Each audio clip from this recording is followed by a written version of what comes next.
Assalamu alaikum. My name is Malik Najmul Siraj, and I am here to continue my previous lecture where we talked about data flow graph in detail. In today's class, we are going to talk about fully dedicated architectures while mapping the data flow graph on a hardware. In a fully dedicated architecture, clock frequency और sampling frequency दोनों एक होती हैं, दोनों similar होंगी। जिस frequency के ऊपर आप लोग सैम्पल कर रहे हैं और जिस जो आपके सिस्टम की क्लॉक है वो दोनों सेम होंगी। एक और इस तरह के आर्किटेक्चर्स होते हैं जो कि बिल्कुल सिमिलर टू मतलब there is opposite of fully dedicated architecture, और उस तरह के आर्किटेक्चर्स को हम लोग कहते हैं कि मेरे पास ये टाइम शेयर्ड आर्किटेक्चर है।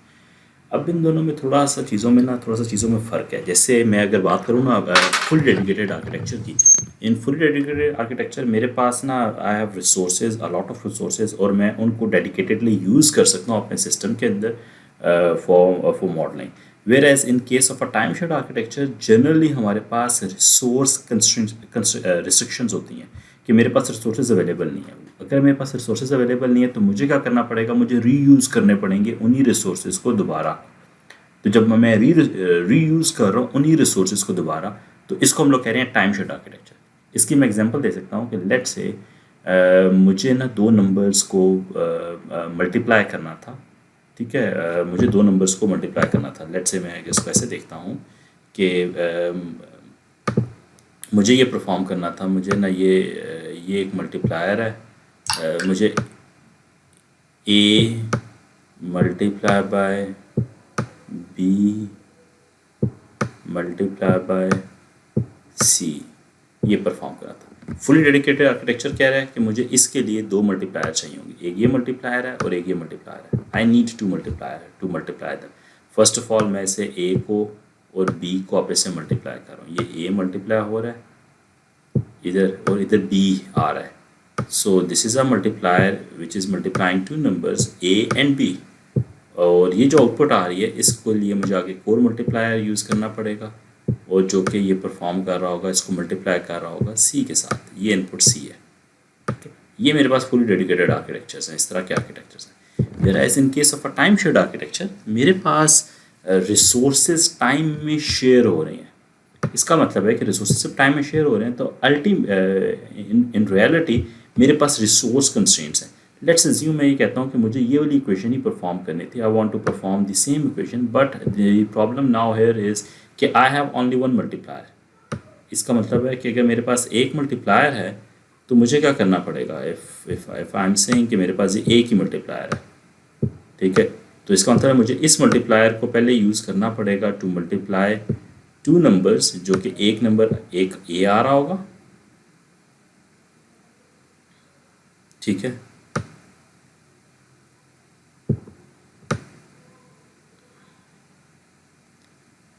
अच्छा। अगर मैं ये मल्टीप्लायर बनाता हूँ तो मेरे पास इसका मतलब है ये मल्टीप्लायर एक दफ़ा ये इनपुट ले रहा है और ये इनपुट ले रहा है और मल्टीप्लाई कर रहा है, दूसरी दफ़ा ये इनपुट ले रहा है और ये इनपुट ले रहा है और मल्टीप्लाई कर रहा है। इसका मतलब है मेरे पास इस मल्टीप्लायर से पहले भी एक मल्टीप्लेक्सर लगा हुआ है। आल्दो हम लोग टाइम शेयर्ड आर्किटेक्चर को आगे जाके देखेंगे इन डिटेल, ठीक है। Just to give you an idea at this point कि मेरे पास रिसोर्स शेयर्ड हो रहे हैं और इसकी ये दो इनपुट्स आ रही हैं, सिमिलरली ये दो इनपुट्स आ रही हैं। अब मैं इसको अगर बना रहा हूँ तो मैं इनिशियली मैं कह सकता हूँ कि मेरे पास इधर ए है, ठीक है, और मेरे पास इधर बी है। तो जब शुरू में मेरे पास इन दोनों की सिलेक्ट लाइन 0 0 होंगी तो ए और बी यहाँ से आ जाएगा, मल्टीप्लाई हो जाएगा। इधर सी है और मेरे पास ये जो मल्टीप्लायर की आउटपुट जा रही है ये आउटपुट आके इधर लग रही है। सो इट इज़ इवन। तो अगर मेरे पास 1 होगा तो ये दोनों मल्टीप्लाई हो जाएंगे। सो इन दिस मल्टीप्लिकेशन अगर आप देखें इसको तो आप क्या कर रहे हैं, बेसिकली आप मल्टीप्लिकेशन परफॉर्म कर रहे हैं लेकिन आप इस मल्टीप्लायर को रीयूज़ कर रहे हैं। ये मल्टीप्लायर टाइम में रीयूज़ हो रहा है। You don't need to multiple multiplier to multiplicate perform multiplication. This is called a time shared architecture. ये हम लोग टाइम शेयर्ड आर्किटेक्चर के बारे में इंशाल्लाह आगे जाके अगले चैप्टर्स में पढ़ेंगे इन बहुत ज़्यादा डिटेल में। आज के लेक्चर के अंदर हम लोग काफ़ी ज़्यादा डिटेल में देखेंगे डेडिकेटेड और फुली पैरेलल आर्किटेक्चर्स क्या हैं। So dedicated fully parallel architectures में एक्चुअली आपके पास 1-on-1 मैपिंग हो रही होगी। So let me change the colour. आपके पास वन ऑन वन मैपिंग है। ये मेरे पास इनिशियली लेट्स से ये डेटा फ्लो ग्राफ है इनिशियली मेरे पास एक ना, ठीक है। So it has some inputs, let's forget about those inputs. So we are multiplying, we are mapping those operations जो भी ये perform कर रहा है। ये मैं इनको operations को, इन operations को मेरे पास हार्डवेयर ऑपरेटर्स के ऊपर मैप कर रहा हूँ। क्या मतलब है कि हो सकता है कि ये ऑपरेशन मेरे पास एडिशन का ऑपरेशन परफॉर्म हो रहा है, ये मेरे पास मल्टीप्लिकेशन का ऑपरेशन परफॉर्म हो रहा है, तो ये मेरे पास एक एडर आ रहा होगा, ये मल्टीप्लायर आ रहा होगा एंड सो ऑन। ये परफॉर्म हो गया, तो ये परफॉर्म होने के बाद फिर अगला हमारे पास स्टेप क्या होता है कि मैंने ये परफॉर्म कर लिया हार्डवेयर के ऊपर, अब मुझे टाइमिंग कंप्यूट करनी है, ठीक है। तो मुझे टाइमिंग कंप्यूट करनी है। टाइमिंग से क्या मुराद है कि मेरे पास ओवरऑल सिस्टम को देखूंगा, मैं आइडेंटिफाई करूंगा कि मेरे पास इस सिस्टम के अंदर क्रिटिकल पाथ क्या है, और मैं आइडेंटिफाई करूंगा मेरे पास क्लॉक फ्रिक्वेंसी क्या है, और मैं इस सिस्टम को किस क्लॉक फ्रिक्वेंसी के ऊपर मैक्सिमम चला सकता हूँ।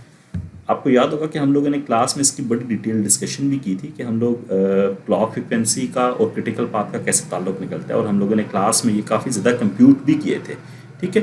तो आप लोग वहाँ से आइडेंटिफाई कर सकते हैं, और हम लोग ना उसको देखने के बाद हम लोग सिस्टम को पाइपलाइन करेंगे। पाइपलाइन क्या है, हम लोग इस सिस्टम को कट कर रहे हैं डिफरेंट जगहों से ऊपर, और हम लोग पाइपलाइन रजिस्टर्स ऐड कर रहे हैं। उन पाइपलाइन रजिस्टर्स का काम क्या होगा, उन पाइपलाइन रजिस्टर का काम ये होगा कि मेरे पास सिस्टम की जो भी आउटपुट आ रही है उसको डिफरेंट इंटरमीडिएट जगहों के ऊपर स्टोर कर रहा होगा।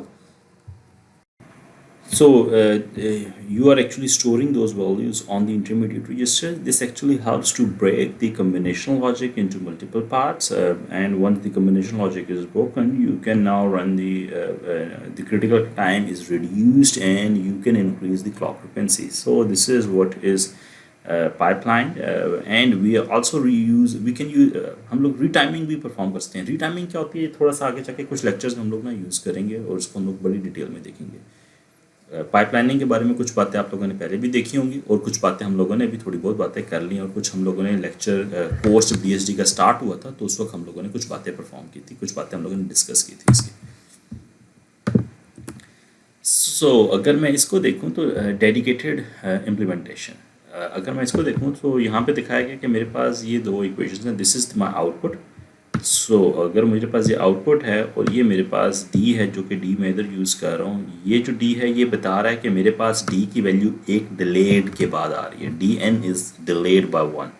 सो इट इज़ अ रजिस्टर जो कि D के बाद में लगा, D के बाद लगा हुआ है, तो वो D को D ऑफ n-1 प्रोड्यूस कर रहा है। अगर मैं इसका एक डेटा फ्लो ग्राफ बनाऊँ, DFG बनाऊँ, तो DFG मेरे पास क्या बता रही है। मैं अगर इसको पहले इसको ड्रॉ करूँ, so it is simple an adder. मेरे पास एक एडर लगा हुआ है,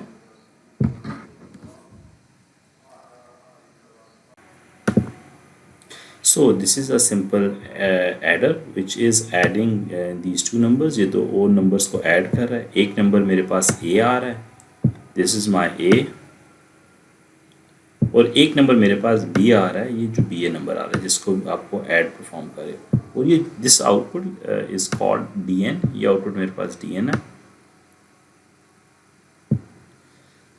अगर मैं देखूं तो मेरे पास D ऑफ n, ये जो यूज़ हो रही है D ऑफ n, एक डिले आ रहा है, डिले के बाद वो D ऑफ n-1 बन जाएगा, और जब ये डिले के बाद D ऑफ n-1 बन जाएगा, इसमें से माइनस करना है C ऑफ n-1। हम लोगों को पता था कि हम लोग डिले के लिए डेटा फ्लो ग्राफ के अंदर ये एक बबल यूज़ करते थे। This is a bubble that I am using and it represents delay. Now this output is called मैं इसको D ऑफ -1 कर देता हूँ। दिस इज़ D-1, तो ये मेरे पास D-1 आ गई है। तो अब ये D ऑफ -1 आ गई है, तो ये बेसिकली माइनस होगी C के साथ। I need a subtractor. ये सब्ट्रैक्टर लग गया मेरे पास, और इसको मल्टीप्लाई, इसको माइनस कर दूंगा C के साथ, और ये जो पूरी चीज़ आई है ये एक मल्टीप्लाई हो जाएगी E के साथ। I need a multiplier, this is a multiplier. इसकी एक इनपुट ये आ जाएगी और दूसरी इनपुट मेरे पास E आ जाएगी। This is my output OUT। ये मेरे पास डेटा फ्लो ग्राफ बनना है इसका, ठीक है। This is my data flow graph of this equation. This is the similar data flow graph. This is my adder and a delay, a subtractor and a multiplier, and this is my output. So now in order to map this thing on a hardware, so what we can do is ये मेरे पास एक adder लग रहा है इसकी जगह, subtractor है और multiplier है. So I'm replacing them with the hardware block and replacing this thing with a flip flop. So actually it's a flip flop over there. ये मेरे पास एक flip flop लगा हुआ है, ठीक है. तो यहाँ पे मेरे पास एक flip flop आ गया, register आ गया, मतलब combination of flip flops आ गए, और whatever is the value of whatever is the size of D, ठीक है. तो D के साइज़ के ऊपर डिपेंडेंट है ये कितने बिट का रजिस्टर होगा. तो ये मेरे पास एक रजिस्टर आ गया और बाकी ये वैल्यूज यहाँ पे दिखा दी गई हैं. So this is one on one mapping. If I want to further pipeline it, pipeline क्या है? पाइपलाइन है कि मैं उनको ना जो क्रिटिकल पाथ है उनको ब्रेक कर रहा हूँ ताकि मैं इसको हाई फ्रिक्वेंसी पे लेके जा सकूँ. लेट्स से अगर मैं ये देखता हूँ कि मेरे पास ये जो एडर है, ये मेरे पास एडर वन टाइम यूनिट ले रहा है, लेट्स से एडर मेरे पास 10 माइक्रोसेकंड, एडर 1 माइक्रोसेकंड ले रहा है, माइक्रोसेकंड, ठीक है. और लेट्स से जो मेरे पास मल्टीप्लायर है वो 1.5 माइक्रोसेकंड ले रहा है.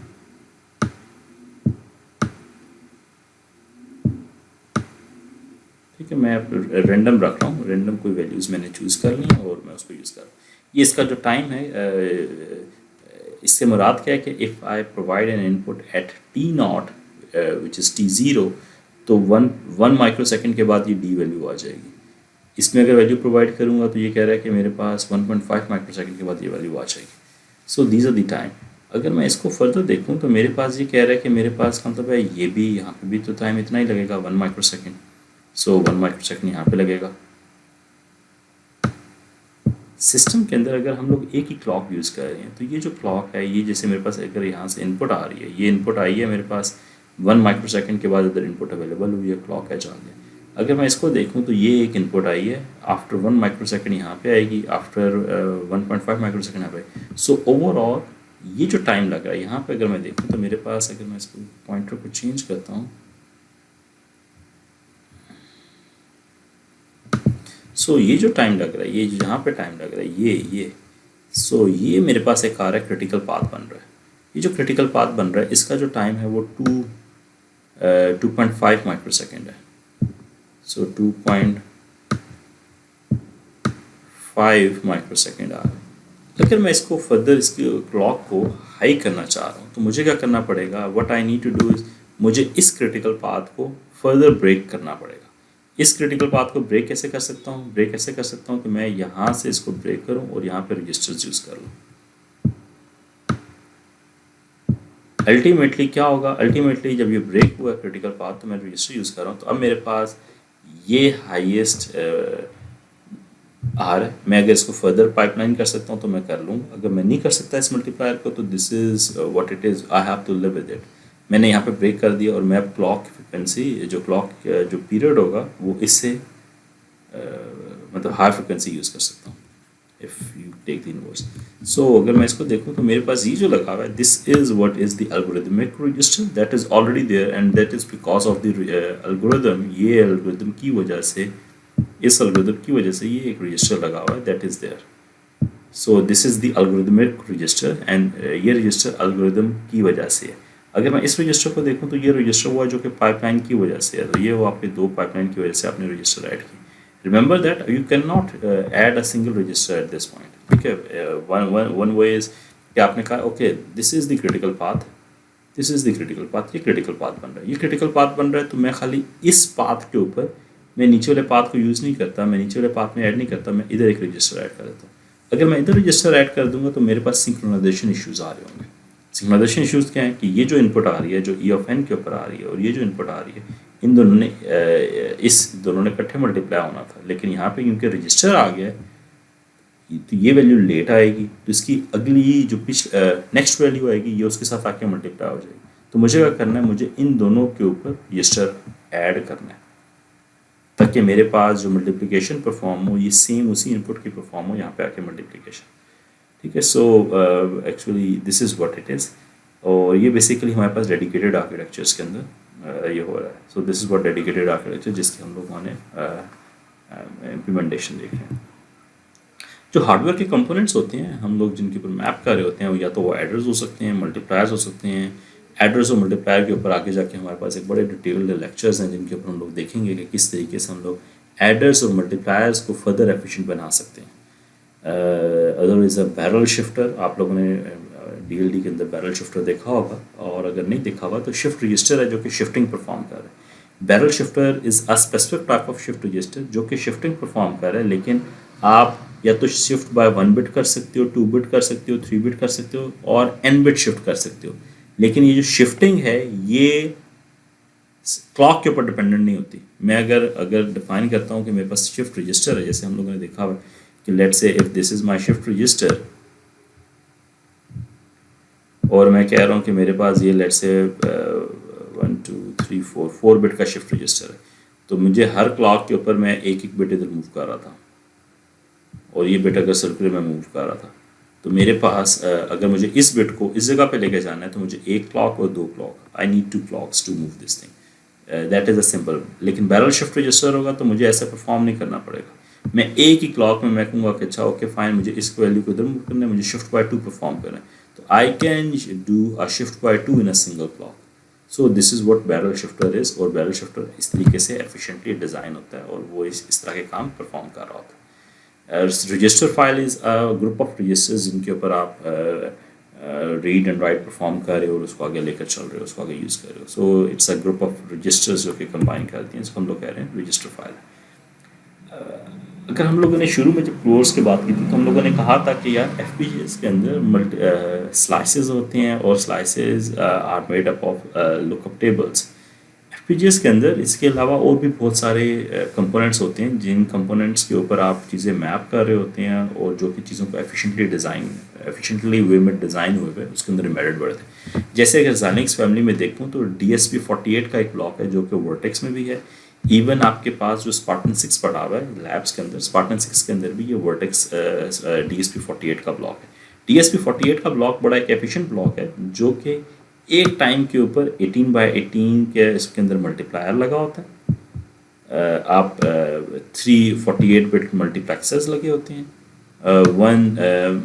3 इनपुट 48 बिट एडर सब्ट्रैक्टर होता है, नंबर ऑफ रजिस्टर्स होते हैं, और 40 मोड ऑफ ऑपरेशन है, 40 ऑपरेशन हैं।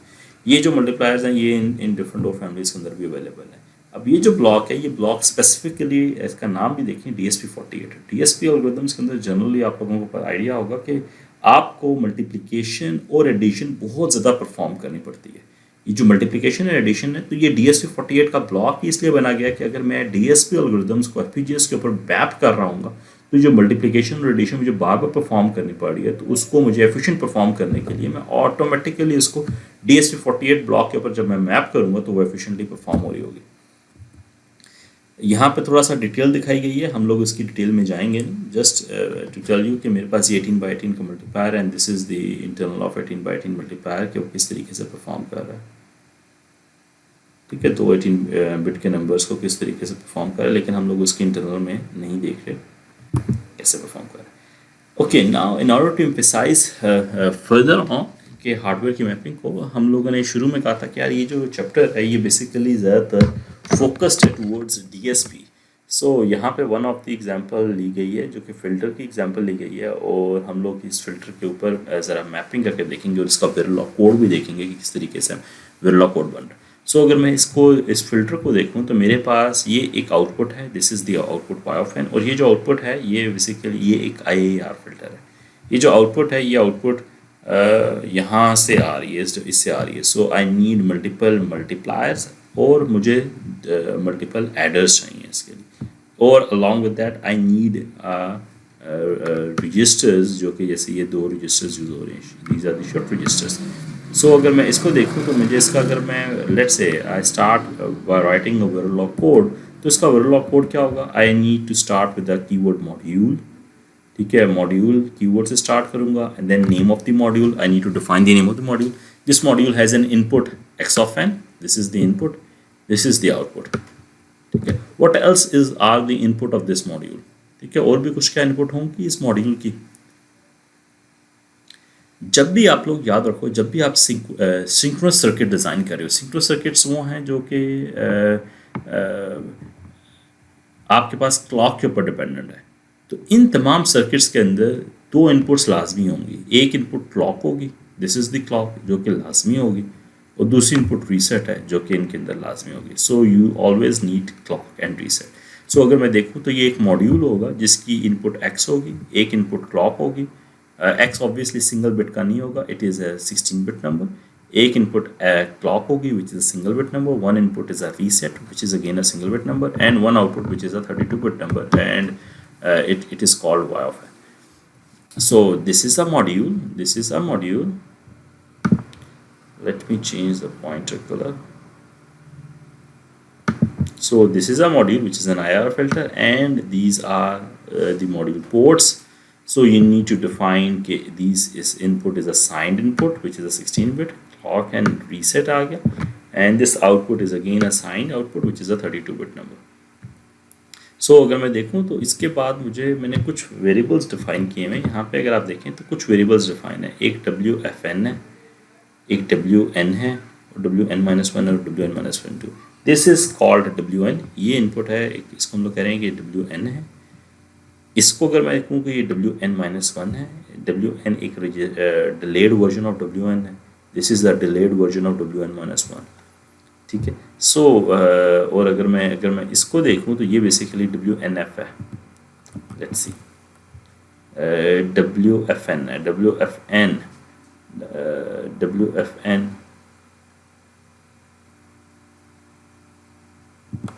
This is WFN।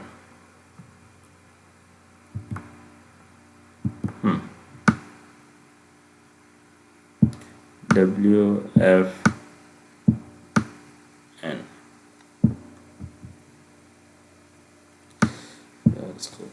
चलो ठीक है,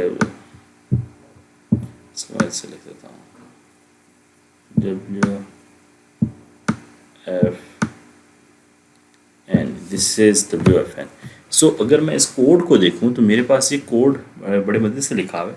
हम हमेशा सिंक्रोनस लॉजिक को और कम्बिनेशन लॉजिक को, ठीक है, हम लोग अलग अलग डिज़ाइन कर रहे होते हैं।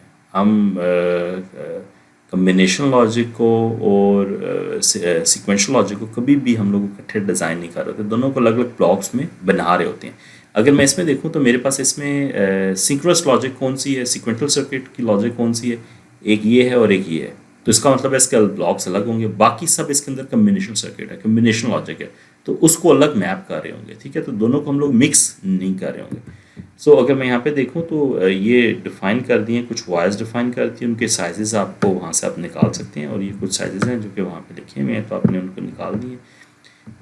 These are the constant coefficients जो कि डिफ़ाइन किए गए हैं, A1, A2, B1, B2, B0, B1, B2. So these are the coefficients that they define, and they fix the values of those coefficients. Now अगर मैं देखूँ तो मेरे पास WFN क्या है। WFN is simple an addition, ये खाली एडिशन है किसकी, A1 की multiply by W of n-1 plus A2 multiply by W of n-2, ठीक है। So if you look into this thing तो WFN is A1 multiply by WN-1, A2 multiply by WN-2, ठीक है। So simple, this is a simple multiplication जो कि इन दो numbers की है।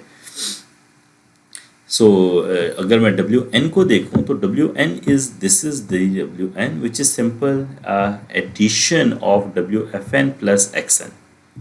So WN is simple addition of WFN plus XN. So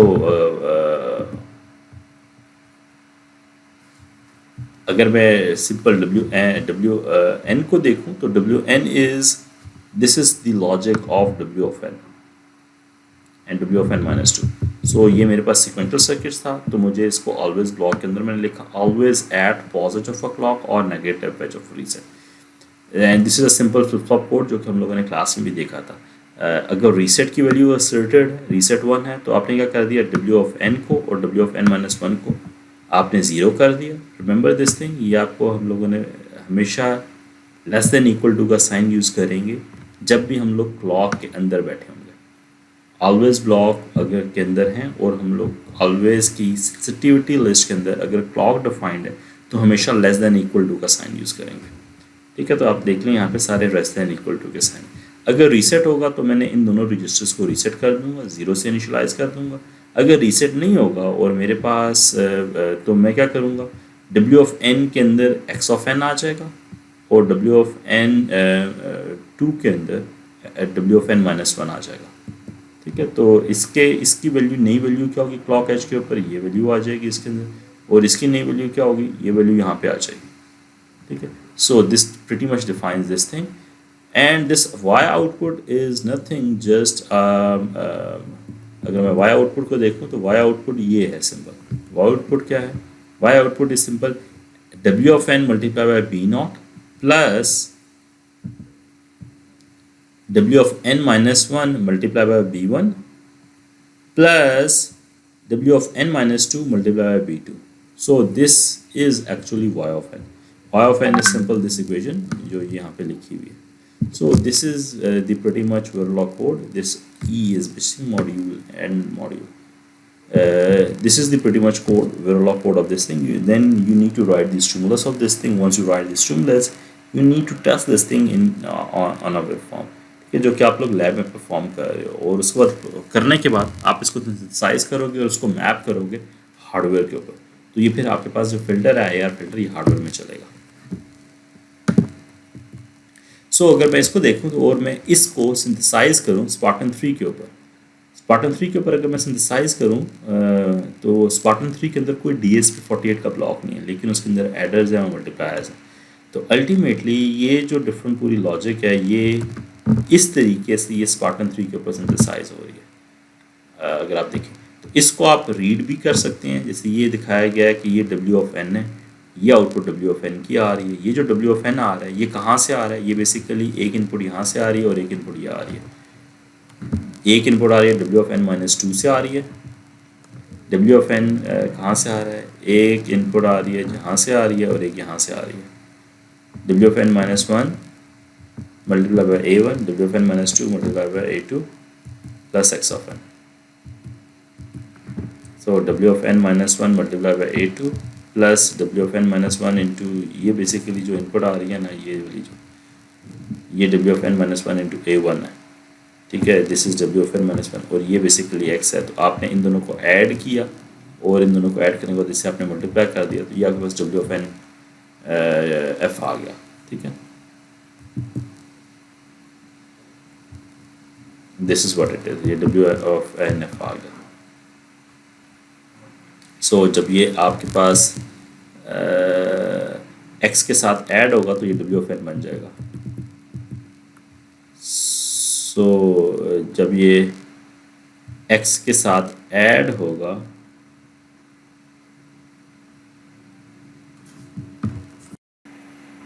सो ये आपके पास x है, जब इसके साथ ऐड होंगी, ये तीनों चीज़ें ऐड होंगी तो ये W ऑफ n बन जाएगा। और W ऑफ n माइनस 1 कैसे बन रहा है, जब ये फ्लिप फ्लॉप से पास हो रहा है W ऑफ n माइनस 1 बन रहा है, जब ये एक और फ्लिप फ्लॉप से पास हो रहा है तो W ऑफ n माइनस 2 बन रहा है। सिमिलरली इस तरीके से ही आपके पास ये आउटपुट Y ऑफ n आ रही है, और ये बेसिकली आप यहाँ से आप निकाल सकते हो वैसे। सो ये इसकी साइज जब करेंगे स्पार्टन 3 के ऊपर तो ये आपको ब्लॉक डायग्राम नज़र आएगी इस तरह की।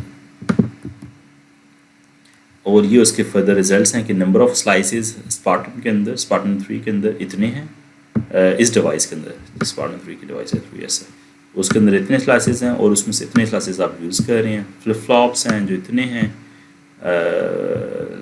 लट्स हैं, लुकअप टेबल्स हैं वो इतने हैं, आप इतने यूज़ कर रहे हैं। 109 1% यूज़ कर रहे हैं, and number of IOs 35% use कर रहे हैं। मल्टीप्लायर्स हैं 18 by 18 के मल्टीप्लायर 31% यूज़ कर रहे हैं। क्लॉक आपके पास आप 12% यूज़ कर रहे हैं, जो कि आपके स्पेसिफिकली ग्लोबल यूज़ करें।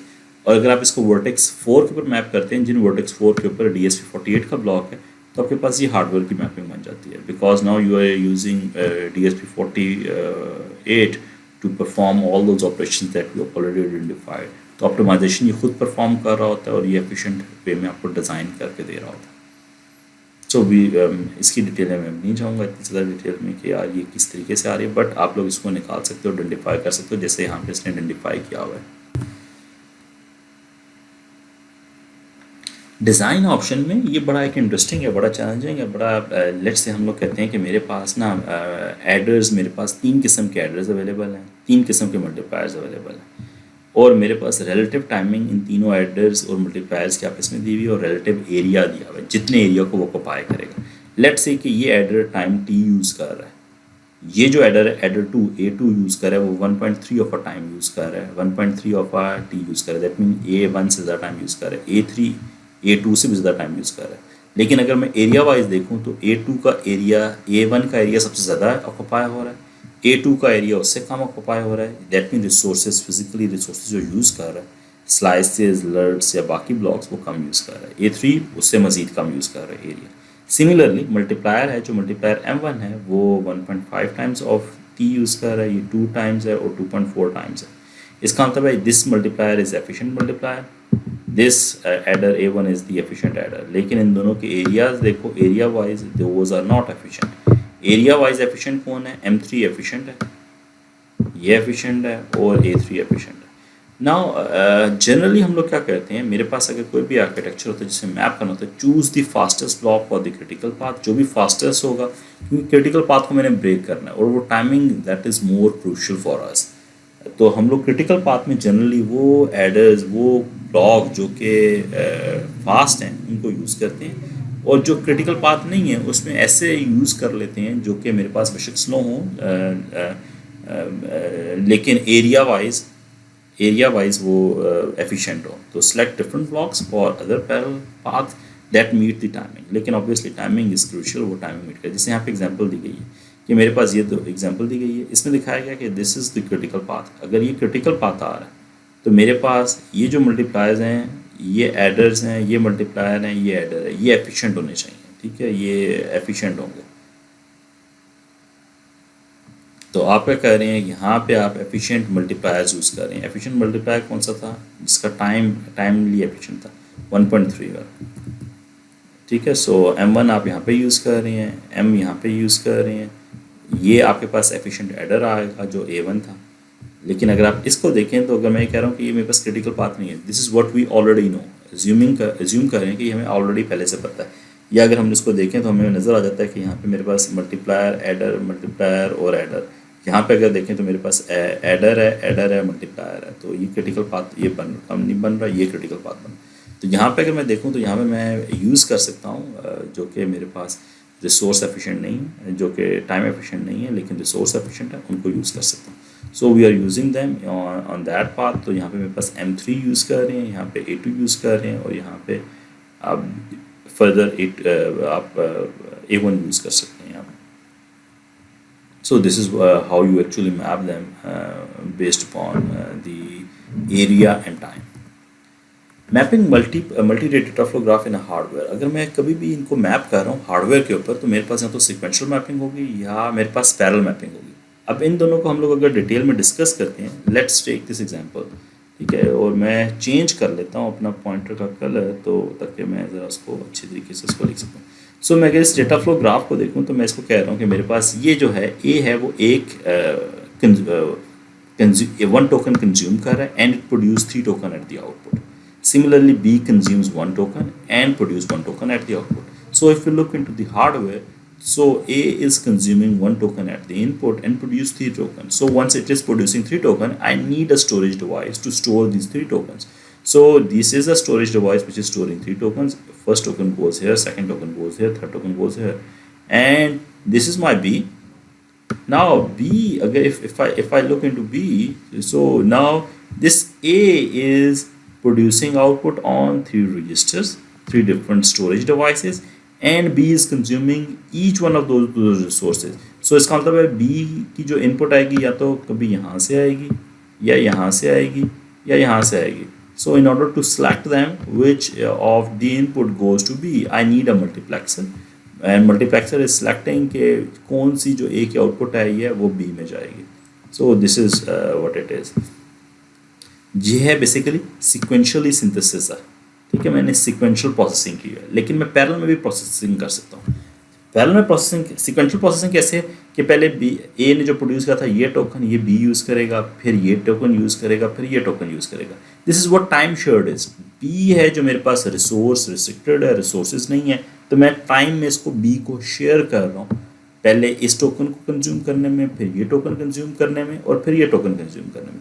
There is another implementation which says कि यार मेरे पास parallel synthesis I don't have any resource constraint, so I am using multiple copies of B's. तो मैं कहता हूँ मैं बी की 3 कॉपी यूज़ कर लेता हूँ और तीनों कॉपी एट वन टाइम ही वो इस रिसोर्सेज को यूज़ कर लेंगे। सो ये 3 आउटपुट्स आई हैं, तो मैंने हर एक आउटपुट के आगे एक एक बी लगा दिया और बी ने आउटपुट प्रोड्यूस कर दिए। तो ultimately I don't need a multiplexer at this point, but I need more resources, more copies of B. B की मैं जो कॉपीज़ यूज़ कर रहा हूँ ये काफ़ी ज़्यादा यूज़ कर रहा हूँ, तो मेरे पास रिसोर्स एफिशिएंट नहीं होगा, लेकिन मेरे पास ये टाइम एफिशिएंट होगा डिज़ाइन, जो कि टाइमली हाई स्पीड के ऊपर चल सकेगा। So this is another implementation of our data flow graph and its hardware realization. Let's closely understand this thing. So now in this example, it shows that this is a data flow graph which consumes 1 token at the input and produces 3 token at the output. So this is B node which consumes 4 token at the input and produces 1 token at the output. Now how many registers I need to put at the output of A, we need to identify. अगर मैं वो कैसे identify कर सकता हूँ, मैं ऐसे identify कर सकता हूँ कि मैं कहूँगा कि A ने जैसी ये हम लोगों ने लास्ट लेक्चर में भी बड़ा डिटेल में डिस्कस किया था। A ने 3 आउटपुट प्रोड्यूस की, 1, 2 and 3। B ने इस पर कुछ भी यूज़ नहीं किया। फिर दोबारा A ने 3 आउटपुट प्रोड्यूस की, जैसे 3 आउटपुट प्रोड्यूस की, 1, 2, 3। सो इस वक्त अगर मैं देखूं, अगर मैं इसको ज़रा एक मिनट में थोड़ा सा इसको कलर में यूज़ कर लेता हूँ। इस वक्त देखूं तो मेरे पास ये मैक्सिमम 6 आउटपुट आ गए हैं, सो आई नीड 6 रजिस्टर्स। ठीक है, तो एटलीस्ट मुझे 6 रजिस्टर यूज़ करने पड़ेंगे। इसमें 6 रजिस्टर जब आए हैं तो मेरे पास B क्या करेगा, B ये 4 कंज्यूम कर लेगा, ये 4 बी कंज्यूम कर लेगा, ये 2 रहेगी बी आउटपुट, और बी फायर करेगा, आउटपुट 1 प्रोड्यूस करेगा। फिर जब ए फायर करेगा तो ए क्या करेगा, ए फिर दोबारा अगेन ए फिर क्या करेगा, कलर इसका किधर गया, कलर ए फिर 3 टोकन प्रोड्यूस करेगा, ए ने फिर 3 टोकन प्रोड्यूस किए। अब फिर मैं देखूं तो 1, 2, 3, 4।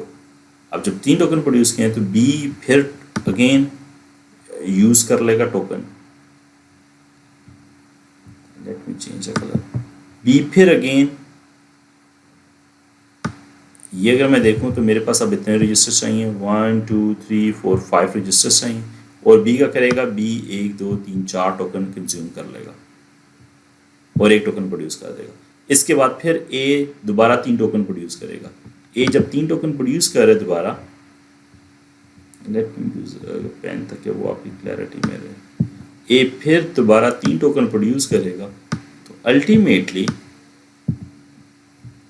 These are the left behind tokens, ये 4 टोकन है, बी दोबारा इन 4 टोकन को कंज्यूम कर लेगा और 4 टोकन कंज्यूम करके 1 टोकन प्रोड्यूस कर लेगा। ठीक है, सो अगर मैं इसमें देखूं तो मैक्सिमम रजिस्टर्स कितनी वैल्यू गई थी, 6 वैल्यू गई थी, तो मुझे ए के आउटपुट में 6 रजिस्टर्स यूज़ करने पड़ेंगे। ठीक है, सो इसका मतलब है कि अगर मैं इसको देखूं तो मैं अगेन अब कलर रेड कर लेता हूं। सो अगर मैं देखूं तो ए की आउटपुट में मुझे 6 रजिस्टर्स चाहिए, ए की पहली 6 output 6, so these are the 6 registers. So first time जब ए प्रोड्यूस करेगा वो इन रजिस्टर्स में चला जाएगी वैल्यू, सेकेंड टाइम प्रोड्यूस करेगा वो इसमें चली जाएगी, फिर दोबारा प्रोड्यूस करेगा इसमें वैल्यू जाएगी, फिर नेक्स्ट टाइम इसमें चली जाएगी। नाउ अगर मैं कंजम्पशंस देखूं तो मेरे पास जब पहली दफ़ा ए ने प्रोड्यूस किया था तो मेरे पास ये 3 रजिस्टर्स में वैल्यू आ गई थी, 1, 2, 3। ठीक है, इन 3 रजिस्टर्स में वैल्यू आ गई थी। उसके बाद फिर दोबारा प्रोड्यूस किया तो मेरे पास इन 3 रजिस्टर्स में वैल्यू आ गई। बी ने क्या कंज्यूम करने हैं, बी ने इनिशियली इन 4 रजिस्टर्स को यूज़ करना है, इन 4 रजिस्टर्स को यूज़ करना है टू इन 4 टोकन्स को कंज्यूम करना है to produce an output. So B ने इन 4 रजिस्टर्स को यूज़ करना है टू प्रोड्यूस एन आउटपुट। तो मेरे पास मैंने इन सबको कंबाइन किया, इस मक्स की इनपुट बनाई और मैंने यहाँ पे दे दिया। सो ये मेरे पास क्वाड 4 to 1 का मक्स होगा, हर इनपुट को 4 पे होगी, तो मेरे पास ये 4 to 1 का मक्स होगा, तो ये मैंने इनपुट यहाँ पे यूज़ कर लिया। सिमिलरली फिर दोबारा जब इसने फायर किया तो मेरे पास अब दोबारा जब फायर करेगा वो इसमें जाएगी वैल्यूज़, इन 3 रजिस्टर्स में जाएगी, ये 2 वैल्यूज़ पड़ी हुई हैं ऑलरेडी। तो बी नेक्स्ट टाइम क्या करेगा, नेक्स्ट टाइम अगर मैं इसका पॉइंटर फिर कलर चेंज कर लूँ पॉइंटर का, सो नेक्स्ट टाइम क्या करेगा, वो नेक्स्ट टाइम इन 2 रजिस्टर्स को यूज़ करेगा और फर्दर इन 2 रजिस्टर्स को यूज़ करेगा। इसका मतलब है कि मेरे पास नेक्स्ट फायर में ये वैल्यूज़ यूज़ होंगी, ठीक है, और ये जो वैल्यू है ये एक रह जाएगी दोबारा। अगर मैं इसको देखूं तो नेक्स्ट टाइम मेरे पास जो अगली इनपुट आ रही है वो इनपुट आ रही है मेरे पास ये 2 वैल्यूज़ यूज़ हो रही हैं और ये 2 रजिस्टर्स यूज़ हो रही हैं, तो नेक्स्ट इनपुट यहाँ से आ रही है, ठीक है। So this is what it is. अब नेक्स्ट टाइम जब वो फायर करेगा, ठीक है, नेक्स्ट टाइम फायर करेगा तो वो वैल्यूज़ 3 वैल्यूज़ इसमें स्टोर करेगा। अब जब इसमें स्टोर करेगा तो ये ऑलरेडी पड़ी हुई थी, ये 3 वैल्यूज़ इसमें आई हैं, तो नेक्स्ट टाइम फिर मैं इसका अगर कलर चेंज कर लूँ तो you can easily understand it. So next time मेरे पास ये इन चारों को यूज़ करेगा और फिर दोबारा कोई टोकन नहीं होगा, फिर दोबारा शुरू से स्टार्ट हो जाएगी ये सारी full episode start from the beginning. Next time ये मेरे पास ये 4 वैल्यूज़ हैं ये इन सबको रिप्रेजेंट कर रही हैं, ठीक है। This is how it is. यहाँ से इस तरीके से इसका हार्डवेयर का आर्किटेक्चर बन रहा है और इस तरीके से ये काम कर रहा है। Any questions so far? So please look into this example too. If you find any difficulty हम लोग उसको देख लेंगे, लेकिन generally hypothetical example डिस्कस की गई है। So this is the overall summary of this thing जिसको हम लोगों ने डिटेल में डिस्कस कर लिया। हम लोगों ने KPN नेटवर्क को देखा है ग्राफिकल, लेकिन कुछ चीज़ें हम लोगों ने नहीं देखी, उसको आपको पता चल जाएगा।